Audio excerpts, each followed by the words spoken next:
खाटू श्याम जी, जिन्हें कलयुग के श्याम बाबा के रूप में जाना जाता है, भक्तों के लिए कृपा, करुणा और रक्षा का प्रतीक है। राजस्थान के सीकर जिले में स्थित खाटू धाम आज भारत के प्रमुख तीर्थ स्थलों में से एक है, जहां प्रतिदिन लाखों भक्त सिर झुकाने आते हैं। खाटू श्याम जी वास्तव में महाभारत के महान योद्धा बारबरीक का ही कलयुग रूप माने जाते हैं। उनकी कथा, साहस, त्याग, बारबरीक का जन्म और वरदान। बारबरीक पांडवों के चचेरे भाई घाटोत्कच और मोरी की नागकन्या का पुत्र थे। बचपन से ही वह अद्भुत शक्तियों से युक्त थे। उसकी माता ने उसे महान धनुर्धर बनने की शिक्षा दी। बारबरीक को देवी सिद्धियों की प्राप्ति थी और उसे 3 अमोघ बाणों का वरदान मिला था, जिसे 3 बाण सिद्धि कहा जाता है। 3 बाण सिद्धि की विशेषताएं। एक, पहला बाण समस्त शत्रुओं या लक्ष्य पर चिन्ह लगा देता था। 2, दूसरा बाण जिन जिन लक्ष्यों पर निशान लगे हों उन्हें नष्ट कर देता था। 3, तीसरा बाण वापस तरकश में लौट आता था। इस दिव्य शक्ति के कारण बारबरीक का नाम दूर दूर तक प्रसिद्ध था। बारबरीक का प्रण। बचपन में ही बारबरीक ने प्रतिज्ञा की थी कि वह हमेशा कमजोर पक्ष का साथ देगा। यह प्रण उसकी सबसे बड़ी विशेषता और अंततः उसके जीवन का मोड़ बना। जब महाभारत का युद्ध शुरू होने वाला था, तब बारबरीक ने सोचा कि इतने बड़े धर्मयुद्ध में उसे भी भाग लेना चाहिए। मां की अनुमति लेकर वह घोड़े पर सवार होकर युद्धभूमि की ओर चल पड़ा। श्री कृष्ण से भेंट। जैसे ही वह कुरुक्षेत्र के पास पहुंचा, श्री कृष्ण को उसकी दिव्य शक्तियों की जानकारी हुई। उन्हें यह भी पता था कि बारबरीक का प्रण युद्ध की दिशा बदल सकता है, इसलिए श्री कृष्ण साधारण ब्राह्मण का रूप धारण कर उसके सामने प्रकट हुए। कृष्ण ने पूछा, बालक, तुम कौन हो और कहां जा रहे हो? बारबरीक ने विनम्रता से उत्तर दिया, मैं बारबरीक हूं, महाभारत के युद्ध में कमजोर पक्ष की सहायता करने जा रहा हूं। कृष्ण ने उसकी शक्ति की परीक्षा लेनी चाहिए। उन्होंने कहा, इस पेड़ के सभी पत्तों को सिर्फ एक बाण से भेद कर दिखाओ। बारबरीक ने संसार को चौंकाने वाला कौशल दिखाते हुए एक बाण चलाया। बाण ने पल भर में सभी पत्ते छेद दिए और अंत में एक पत्ता कृष्ण के पैर के नीचे छिपा था। बाण उसे भी भेदने के लिए नीचे जाता तो कृष्ण ने पैर उठा लिया। यह देखकर कृष्ण समझ गए कि बारबरीक की शक्ति असीम है और अगर वह युद्ध में उतरा तो धर्म का संतुलन बिगड़ सकता है। कृष्ण की परीक्षा और मांग। कृष्ण ने बारबरीक से पूछा, यदि तुम युद्ध में जाओगे तो किसका साथ दोगे? बारबरीक ने उत्तर दिया, जिस पक्ष की सेना कमजोर होगी मैं उसी का साथ दूंगा। यह सुनकर कृष्ण चिंतित हो गए। युद्ध के मैदान में ताकतें लगातार बदलती रहती थीं।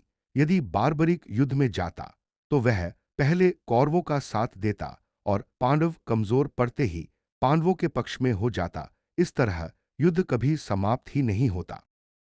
कृष्ण ने कहा, युद्ध में उतरने से पहले मैं तुम्हारा बलिदान मांगता हूं।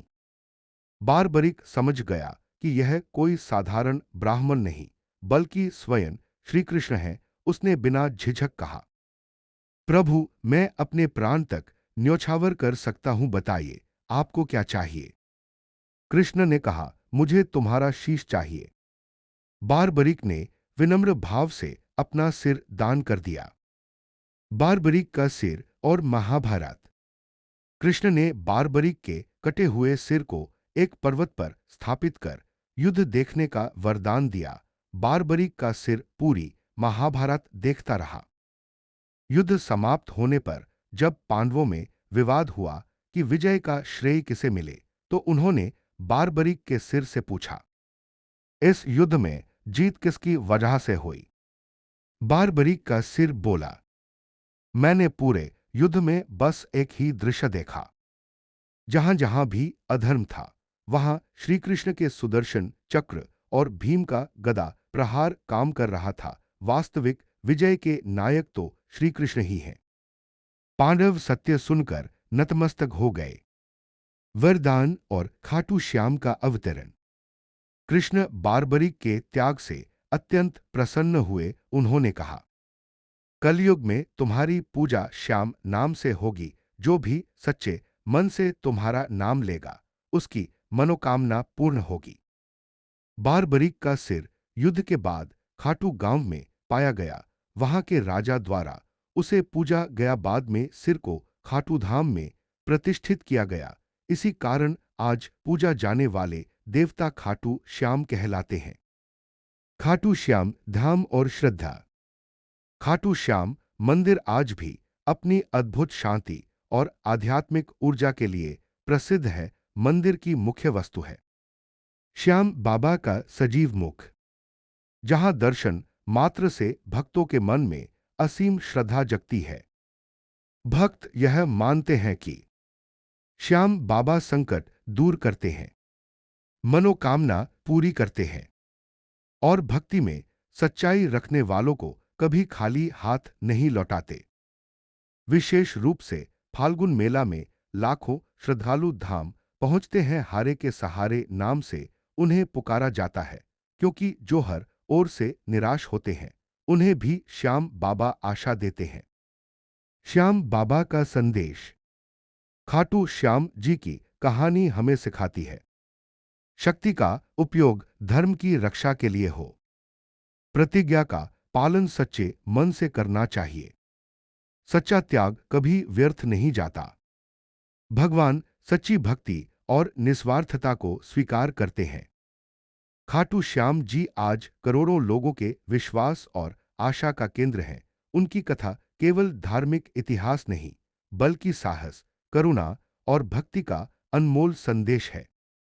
अगर आपको यह वीडियो अच्छी लगी हो तो अरविंद कुमार 05 चैनल को शेयर, लाइक और सब्सक्राइब जरूर करें।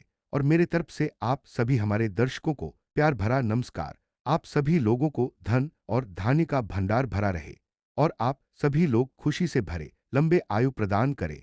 आप सभी लोग सदा मुस्कुराते रहें। धन्यवाद।